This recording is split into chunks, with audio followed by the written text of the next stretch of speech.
What's up, guys? This is Brent with Western Equipment. Now let's jump right on in and talk about whether you need a belly mower or a pull-type mower for your John Deere 1025R. Now, there are going to be three main things that we need to consider whenever we are trying to make this distinction and this decision on which one of these we want.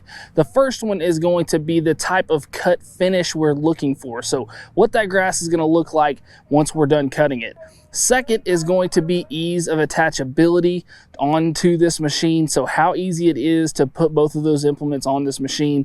And the third is going to be the width of cut that we're looking for in that mower. So to set the stage a little bit, let's talk a little bit about the three different options that we have. One is going to be the belly mower like we talked about. Now, when we're talking about cut finish on this belly mower or drive over deck, as it is called from John Deere, is going to have a cut finish just like a lawnmower would. So you could imagine this deck on here being just like what we would see on our commercial Z9 mowers. So the type of finish that you're going to get from this mower deck is going to be just like any lawnmower. You're going to get that really clean cut, that really even finish, and it is going to have that side discharge out on the side just like you would on your lawnmower. Now, whenever we're moving back here to the rear, the two options that you're going to have, one is going to be a rotary cutter. These are often going to be referred to as brush hogs or bush hogs. This is going to be your rough cutting rear mower. So this is going to be used for those rougher patched areas. They're going to have a little bit choppier cut and finish to them. So you could imagine if you've ever seen those mowers mowing on the side of the highway or maybe on the side of those county roads, those are essentially going to be the same type of cutter I'm talking about, except in a larger version, as the 1025R here is going to be a much smaller version of that. But then you're also going to have the option of a grooming mower here at the rear. Now, a grooming mower is going to mimic a lot closer to the belly mower. It's going to have a lot cleaner finish, but it is going to be a pull type rather than underneath. So the way that I would describe this is you have three levels of cut quality.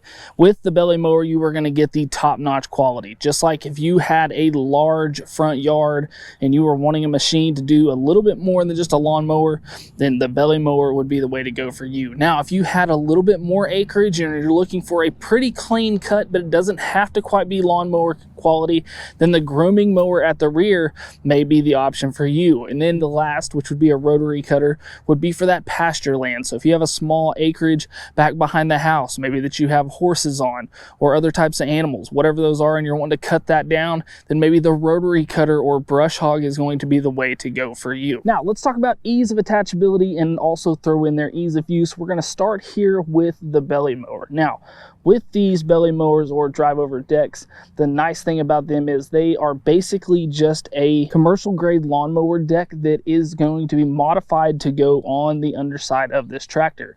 Now, the great thing about this is that John Deere has a really nice system with the auto connect system that goes underneath the tractor that makes this to where it is as simple as getting off, flipping a lever, dropping that deck down, and then backing off of the mower, or driving back over the mower, have that connect, raise that mower up, and you're ready to go. I actually have a video over how to do this, and I'll make sure to drop a link down in the description below so you can see just how easy this is. But this is going to be a very easy system if this is a time where you need to use this mower and you have not had it on because maybe you've been doing loader work or something else with the tractor. Very easy to go drive over this deck, connect to it, and be ready to go. But keep in mind, if you are looking into one of these, you're having this installed at the dealership before you pick up this tractor, you're going to have three different options for your lifting mechanism. So how you're going to raise the deck up and down. Now, those three options are going to be classified as mechanical, and mechanical meaning that you are going to use the 3-point raise and lower lever over here to your right to raise this up and down. So this is not going to be like some sort of mechanical pedal or hand motion that you're going to have to do where you're trying to lift that heavy deck up. This just means that this is working off of the mechanical components that are already on the tractor here to raise and lower. No additional parts are going to be added to your machine to raise this up and down. Now, there is also going to be a hydraulic option. So you could have hoses that come from the deck that go into your hydraulics on your tractor here that you would switch out with your loader hydraulics to be able to raise this up and down. Or you could have an independent raise and lower, which would be a simple, easy one-button touch that you could use to raise this up and down. It would be a button over here on your right-hand console that would eliminate having to either change out hoses or use your 3-point control. It would be completely independent. Now, once we move to the rear of the machine, what we're working with is hooking this machine up to the 3-point and also hooking it up to our drive shaft here at the rear. So whenever we are on the belly mower that has that auto connect feature, we're simply going to drive over that. That's going to connect that shaft to the mower deck underneath the tractor all on its own. Whereas whenever we move back here to the rear, we have to hook up our 3-point to that machine and then also hook up that drive shaft. Now we can make this a lot easier on hooking up that rear implement by adding such things as a quick hitch, which I also have a video on, which I'll make sure to drop down in the description below to make it easier hooking up that attachment, at least to pick it up. But we still have to come back here, hook up our drive shaft to that machine before we can go off and do any cutting. Now, the other thing about ease of use here with these two machines is that if you are looking to get a very precise height of cut, one thing that you may want to consider is looking into the belly mower, because you are actually going to have a knob that is built on here onto the machine that is made for that height of cut that allows you to get a lot more precise with your increments than if you have a rear attachment. Because with your rear attachment, you are simply going to have your 3-point raise and lower and the gauge wheels that are on that machine to be able to adjust that height of cut. So it's going to be some trial and error to see just how high or low you want that machine, rather than a dial right here for your drive over deck. Now, the last thing to consider here is going to be width of cut. So with the drive over deck or belly mowers, what you're going to have options wise is a 54-inch or a 60-inch cut whenever we are adding these decks. But remember, these are going to be mainly used for the types of grasses that you would see here, you know, the very smooth, very manicured type grasses. So if you are looking to go out and cut pasture, this is probably not going to be the way that you want to go. Now, whenever we are looking at the rear of the machine, whether we're talking a grooming mower or a rotary cutter, a 4-foot, according to the John Deere and Frontier PTO requirements, a 4-foot attachment is going to be as large as you can go there at the rear. Now, there may be other brands out there that say that they require less horsepower to run a little bit larger cutter there at the rear, but as far as John Deere and Frontier go, a 4-foot is as large as we can go here at the rear. So those are things that you need to consider. Now, the reason being is because of, like I said, those PTO requirements. So this machine is right around a 24 horsepower machine that puts out